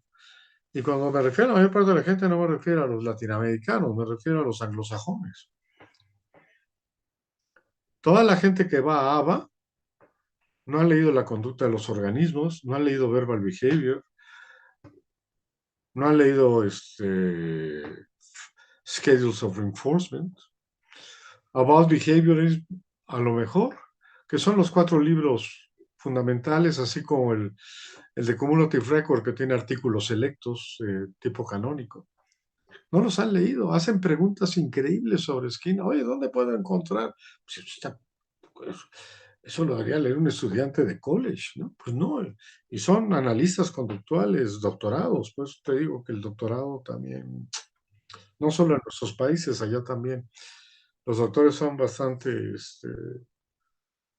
lineales y esquemáticos, ¿no? Entonces, pues depende, algunos libros los subrayo, otros les pongo notas al lado, otros los doblo, otros les pongo un pedazo de papel en medio. Después no sé por qué lo puse, porque no encuentro lo que. No, no siempre sabe uno por qué lo pone. Eh, y normalmente yo leo los libros cuando estoy escribiendo. Entonces, el irlos leyendo y escribiendo te permite recordarlo, porque lo estás usando. Estás usando estás usando el libro, ¿no? Ahora, yo de psicología ya prácticamente no leo nada, hace años que no leo nada de psicología. A veces leo algún artículo o dos porque los tengo que citar por obligación al publicar en inglés. Entonces tienes que poner referencias que tengan que ver con lo tuyo, etcétera, pero no leo mucho de antropología económica, de antropología social, de historia, Wittgenstein, tampoco lo leo completo, lo leo por pedazos, de algunos filósofos seguidores de Wittgenstein, Trash Rees, Malcolm y esta gente, este, y procuro leer más novela y cosas así, es más interesante y más grato. Pero entonces tu técnica, hay una técnica de una reforma que es primero leer lo que te interesa. Sí, bueno, sí, lo peor que puede hacer uno es leer lo que no le interesa, no se entera uno de nada, ¿no? Se aburre uno mucho, ¿no? Además, ¿no? Ah, porque que eso, yo creo que lo que la gente cuando alguien pregunta eso es porque está leyendo algo que no realmente no le interesa. Así es. Claro. Ahí está el tema. Yo creo que ahí es donde está radica el problema. Más allá si hay una técnica o no de hacerlo, cuando uno realmente le gusta algo. Es como el problema de la memoria. El problema de la memoria es problema de falta de atención.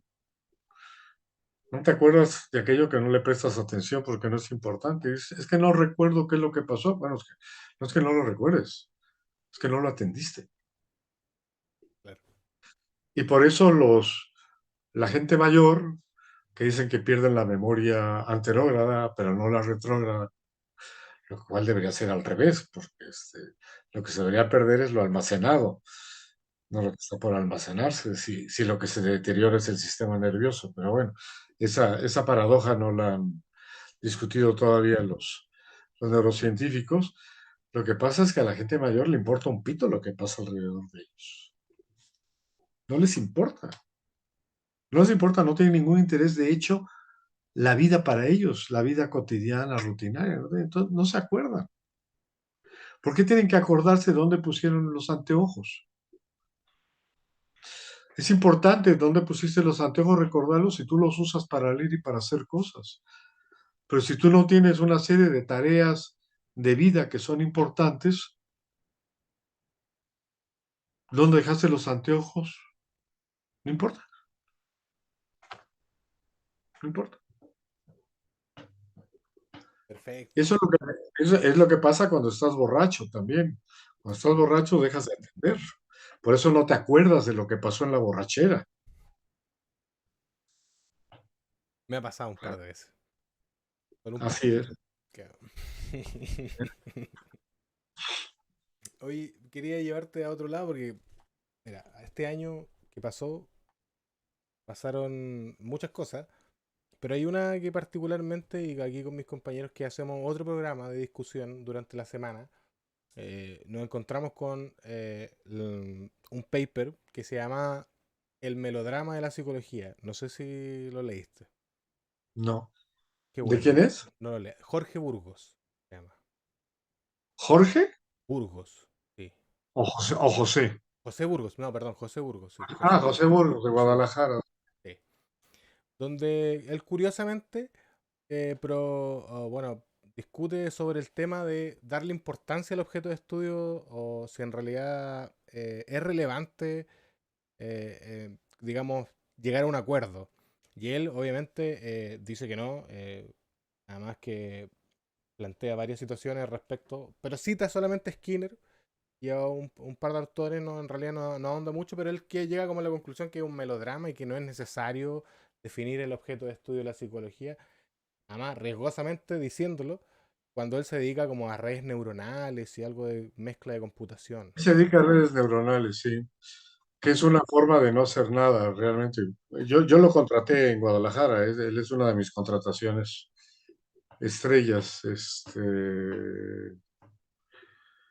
En las redes neuronales tú lo que tienes son modelitos muy sencillos de hecho de series, eh, de, de series paralelas o de series eh, independientes o series que son interdependientes, ¿no? Entonces, bueno, tú a uno le dices que es el estímulo y otro el otro estímulo, lo programas, lo que puede hacer y registras cómo responde. Bueno, pues ya está. Ya lo dijiste desde antes, no necesitas hacer el experimento es poner a correr la computadora y demostrar que en efecto la computadora se comporta como tú pusiste el programa. Bueno, está bien. Y eso llamarle redes neurales, pues es un acto de petulancia conceptual, porque no hay ninguna neurona que funcione de esa manera, ni las neuronas se comportan de esa manera, porque son redes que son centrífugas y centrípetas y simultáneas y que funcionan además con factores de tipo químico, fundamentalmente, electroquímico, no funcionan linealmente de vengo, paso y vengo, paso, etcétera. Pero bueno, pero eso se vende, llevan haciéndolo, yo creo que llevan ya por lo menos 45 años haciendo eso. Ah, tiempo. Sí, y además lo usan para explicar aspectos de biología evolutiva del comportamiento y cosas de ese tipo. Pero bueno, pero es que en psicología todo es posible, ¿no?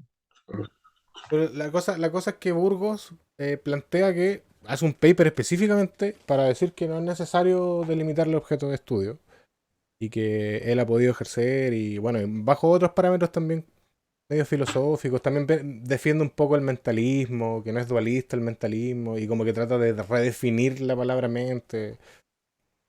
Como que además me llamó mucho la atención que muchos conductistas y de aquí de las redes de compañeros divulgadores que nos deben estar mirando, como que salieron a aplaudir un paper como para que nos olvidemos de hablar del objeto de estudio y cualquiera puede hacer lo que sea, o sea, payasos, Bueno, neuronas, lo que eh, sea. pues no, si lo que puedes hacer es lo que sea, no digas que es psicólogo, que se ponga yo soy melodramaturgo, que diga. Melodramaturgo de redes neurales. Y el otro es melodramaturgo de otra cosa, pero eso no es psicología, obviamente. Es como si eso se lo dijeras a un físico, que la física no tiene objeto de estudio, o la biología, que no tiene objeto de estudio, te echan a patadas, ¿no? Eso es, eso, aparte de que hay confusión conceptual, lo que hay es, lo que hay es mucho oportunismo conceptual también. Entonces todo el mundo puede justificar cualquier, es el posmodernismo, ¿no? Todo vale, Todo vale. todo vale. ¿Para qué todo vale, todo vale. Hasta que te tocan lo tuyo. Entonces, no, no, eso no vale. Eso no vale. Eso no vale. Pero bueno, así es. Esas cosas yo creo que ni siquiera vale la pena contestarlas ni comentarlas, ¿no? Perfecto. Me parece bien. Igual a la gente que está escuchando puede ir a buscar ahí, hay otras personas que le hicieron contestación y todo. Por supuesto, a nosotros nos llamó la atención simplemente, te voy a decir la verdad. No hay pocos autores en los últimos 20 años que hayan como buscado abrir la discusión del objeto de estudio. ¿Ya? Seamos sinceros. Entre ellos estás tú y no te citó. O sea, no te citó y o sea, no por citarte, sino que no hablé de ti, ya convengando a la citología, sacando la citología, como que no abordó los planteamientos que habían y me parecían súper interesantes. Creo que puede ser un debate interesante, pero claro, o sea, teniendo la información ahí y no siendo en realidad tan obtuso De del hecho, debate. hay un artículo por Kirchner, este, él quiso con O'Leary el Handbook of Behavior, que vienen varias teorías y todo eso, varias posiciones filosóficas sobre el conductismo. Este, es un artículo que publicó en los años 70, yo creo, este, en donde dice que el uso de la palabra conducta por los psicólogos conductistas tiene por lo menos 50 acepciones diferentes. Bueno, ya está. Es que la gente cree que por decir que estudia la conducta ya... No, no, eso no es definir el objeto. Que la palabra conducta es una palabra del lenguaje ordinario, no puedes decir. Eso es parte de lo que no sé si lo cito en este libro que tienen o en el que estoy escribiendo, donde claro, la palabra conducta y comportamiento, los psicólogos se la han apropiado como si fuera propia, como Nativa, si fuera claro. una palabra aborigen de la psicología, pero no. Es decir, los físicos estudian el comportamiento de las partículas, los químicos estudian el comportamiento de las moléculas, los biólogos estudian el comportamiento celular, los historiadores estudian el comportamiento de las formaciones sociales, los políticos estudian el comportamiento de los grupos, los sociólogos el comportamiento de las instituciones, los economistas el comportamiento de los mercados, los lingüistas el comportamiento de las comunidades lingüísticas y su desarrollo, de tal manera que hablar de que estudias el comportamiento no es nada, lo que estudiamos es el comportamiento psicológico.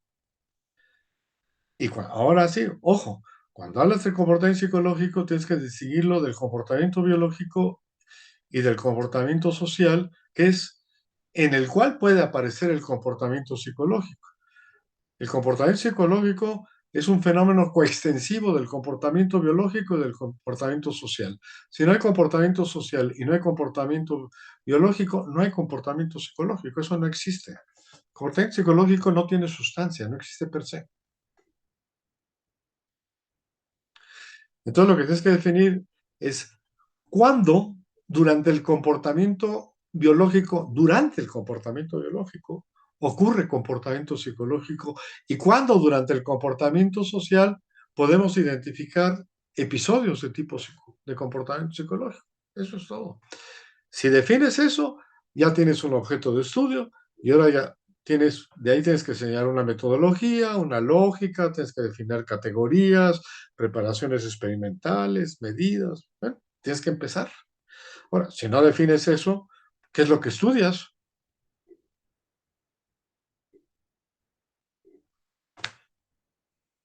Entonces, cuando yo digo comportamiento psicológico, la gente dice, pero eso es redundante. No, no, pues, no, no es redundante. Eso ya lo dijo Cantor. Lo que pasa es que nadie lee a Cantor, nadie le hace Cantor, nadie le hace caso. Cantor lo dijo, está en Cantor, está en Cantor, Cantor lo dijo. Puso behaviorism, whose image, a imagen de quién. Y claro, dijo, el término conducta no es propio de la psicología. Es decir, no podemos hablar de conductismo, porque si hablamos de conductismo, porque estudias el comportamiento, pues hay conductismo en la física, en la química, en la biología, en todas partes.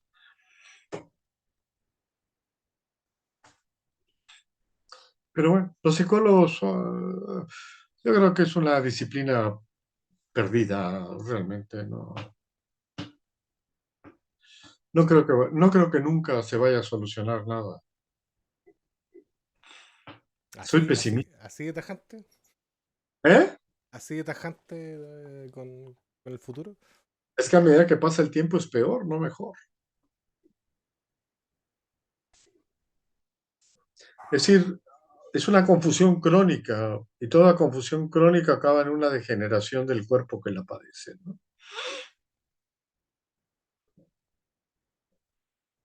Como que todo se volvió a aplicación práctica. Lo único que hay que hacer es, pues, tratar uno de ser coherente, definir lo que uno cree que debiera ser la psicología de la mejor manera. Es lo que he tratado de hacer toda mi vida.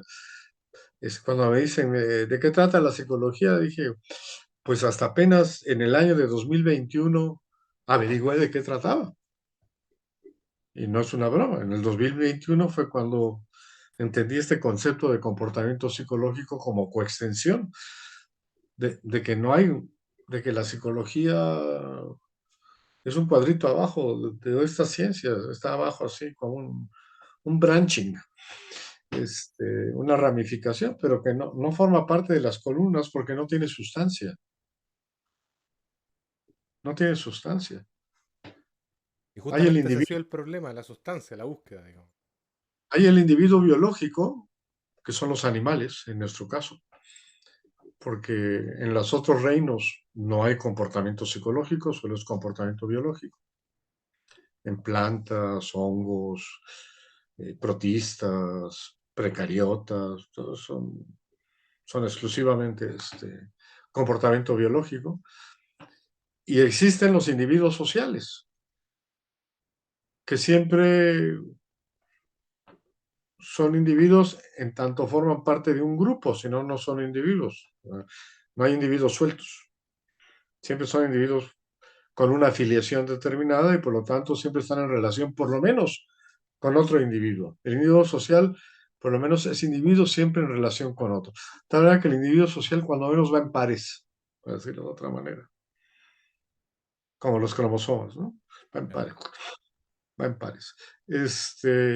Si no existen estos dos individuos, no hay comportamiento psicológico, porque el comportamiento psicológico se da o en sociedad o en el nicho ecológico propio del reino animal.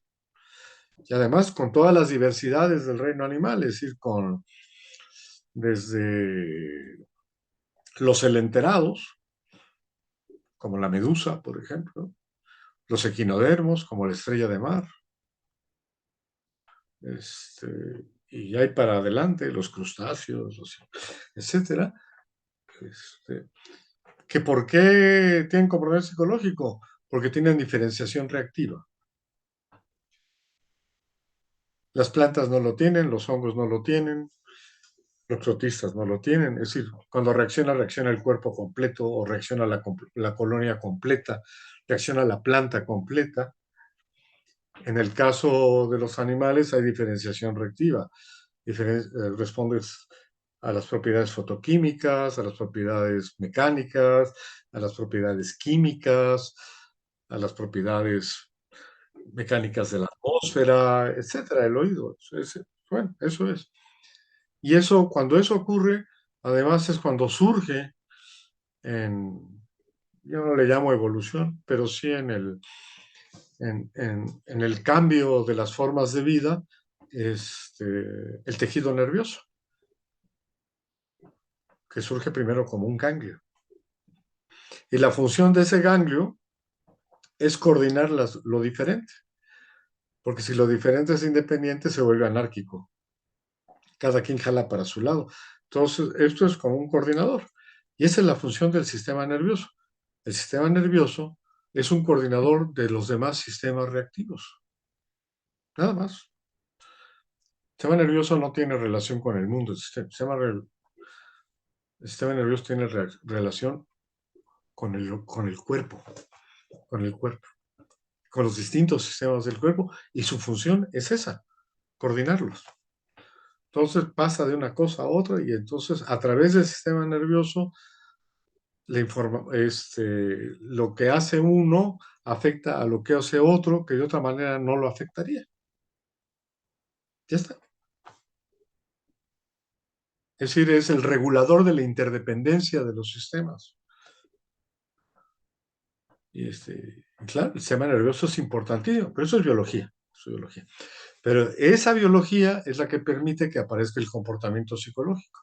Porque si no hay diferenciación reactiva, no hay cambio de funciones en el comportamiento respecto al ambiente, no hay desligamiento funcional, no hay psicología. ¿Qué es lo psicológico? El desligamiento funcional. Claro. Digamos que es la Una, transición. una vez que termina el desligamiento funcional, se acabó el comportamiento psicológico. Claro, lo que pasa es que hay muchos tipos de desligamiento funcional en distintos tipos de episodios continuos. Basta que cambien las circunstancias o propiedades de las circunstancias para que tenga que haber un desligamiento. De tal manera, no es que sean pedacitos, pero el comportamiento psicológico es discontinuo. Es discontinuo. El que es continuo es el comportamiento biológico y el comportamiento social. Y ya si lo ves así, pues ya le das otra perspectiva a la psicología, ¿no? No Claro, es tan importante. No es tan importante. sí, de hecho, a raíz de eso, aproveché una pregunta que planteaste, lo de la discontinuidad del fenómeno. Aquí alguien nos preguntó hace un rato, y la gente del chat se me calma, voy a tratar de leerlo, pero tenemos poco tiempo. Me preguntaban si es coherente afirmar la discontinuidad entre fenómenos si utilizamos un modelo de campo. Bueno, es que cada campo es un fenómeno. Claro, Sí, la continuidad está dentro del campo, no entre campos. esta es la pregunta fácil. Puedes representar la continuidad entre campos lógicamente como una historia. Eso lo puedes hacer, pero esa es una representación lógica de los campos.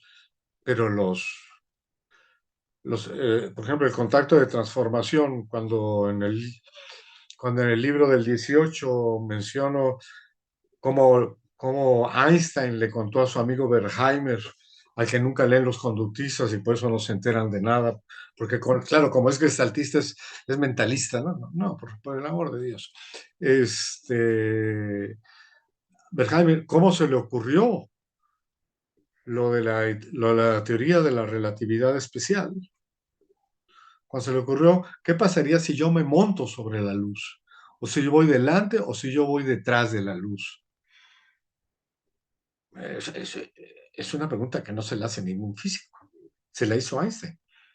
Y se la hizo a partir de un experimento que leyó de alguien y todo eso, pero tardó 18 años en resolver el problema. Y justamente los episodios de ese contacto, ojo, es un campo de 18 años, es un campo de 18 años en que cada episodio dentro del campo, de multiepisódico, para llamarlo de esa manera, es un campo multiepisódico en donde lo que ya hiciste no se vuelve a repetir. empiezas a partir de donde terminaste. Y esa es la diferencia entre recurrente y recursivo.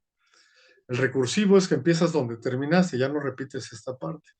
Y eso es lo que te permite al final terminar. No es un encadenamiento tampoco, porque es decir, es el punto de partida. Empiezas donde dejaste. Es como un viaje.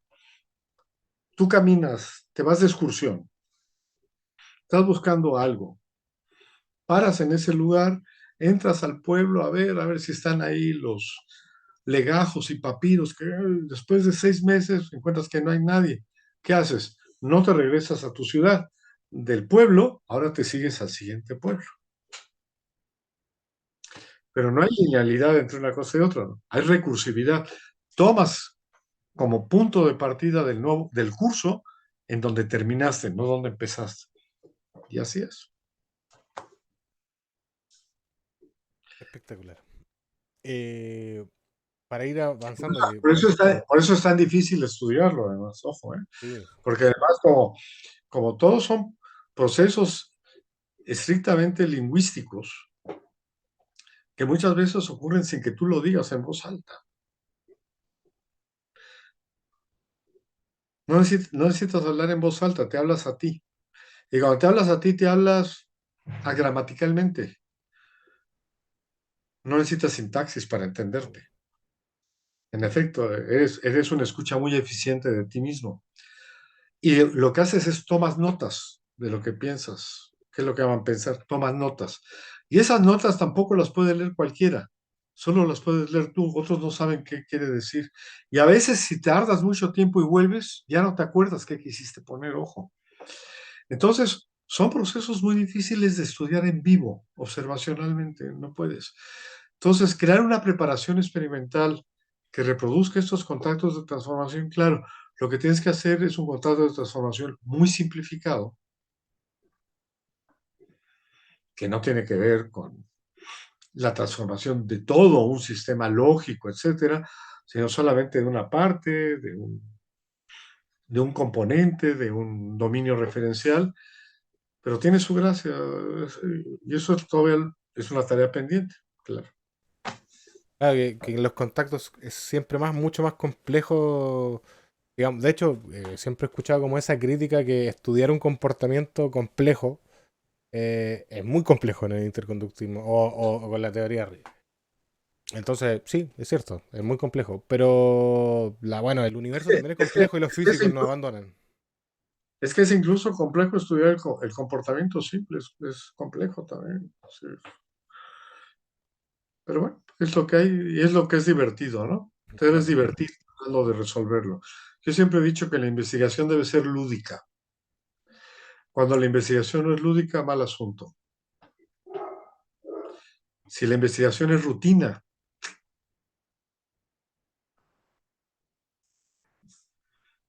ya es otra cosa. Perfecto, mira, ya estamos cerca de las 2 horas de transmisión. Voy a hacer unas últimas preguntitas, cortitas, ¿ya? Sí. Para ir terminando. De hecho, la gente del chat le pido disculpas. O sea, hay gente que me preguntó sobre las propuestas emergentistas, sobre el contextualismo funcional. O sea, podríamos estar aquí 2 semanas y Emilio tendríamos que ponerle una sonda para alimentarlo, no parar de responder. Pero voy a ir por algo más simple, más delgadito, ¿ya? Aquí mucha gente preguntó algo. Nosotros somos chilenos, acá no se come este tipo de comida. Pero preguntaban mucho, ¿cuál es tu taco favorito? ¿Cuál Salsa es mi verde. qué? Taco favorito. Taco de Mi, comida. ta- mi taco favorito. Sí. Ah, pues depende, uno es el de cochinita pibil, por ejemplo. Ese lo he probado muy. Oye, pero hay muchos, depende, hay tanta diversidad de tacos como se te puede ocurrir también. El taco es parte de la creatividad en la cocina, ¿no? Y cambio en ciudad, además, es como. De hecho, lo que me gustaría más de ir a México, pero sin duda, es pasearme por la calle y comer. Creo que tienen una cultura culinaria increíble. Sí, es muy parecido, ¿sabes a dónde? A Tailandia. Mm, como Tailandia callejero. está lleno también de changarros en la calle y la gente comiendo. a todas horas. Qué agradable. Y Y bueno, la comida tailandesa es maravillosa también. pica, bueno, pica como la de ustedes también. O sea, usted.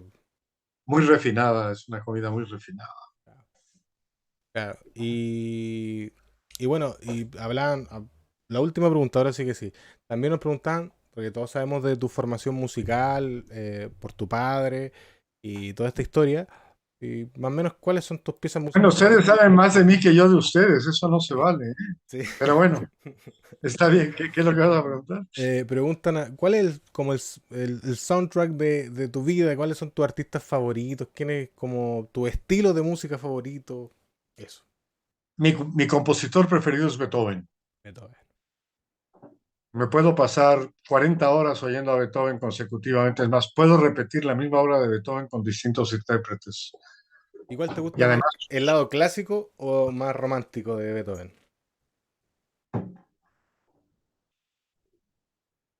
Beethoven. es que, es que depende si es música de cámara, Mm, claro. si es música para piano, si son sinfonías. Claro, tiene, por ejemplo, la séptima y la novena sinfonía para mí son Lo culmine la música. el triple concierto, por ejemplo, o la fantasía coral, que es el ensayo de la novena, ¿no? La fantasía coral. Pero, de todo, pero me gusta mucho Schumann, por ejemplo, también. Schumann para mí. Quizás mis dos preferidos son Beethoven y Schumann, sí. ¿Y lo escuchas en formato ahí old? ¿La antigua con un vinilo o ya versiones modernas? Tengo discos de vinil, pero ya están muy rayados y... No, tengo mucho CD. De hecho, soy un poco exagerado, porque a un amigo mío le puso Rafael Moreno le puso de apodo a la casa Villa Mesura, por lo desmesurado en todo. Este, entonces, debo tener fácilmente 2.500 o 3.000 CDs. Entonces, a veces no sé ni lo que tengo. A veces compro un disco y me lo encuentro que ya lo tenía, entonces lo tengo que regalar a otra gente, cosas por el estilo. Igual libros, máscaras, colecciono máscaras, platos. De chico coleccionaba timbres, coleccionaba monedas. Obviamente los álbumes de estampitas de aquella época, que eran de aviones y de cosas. Pero bueno,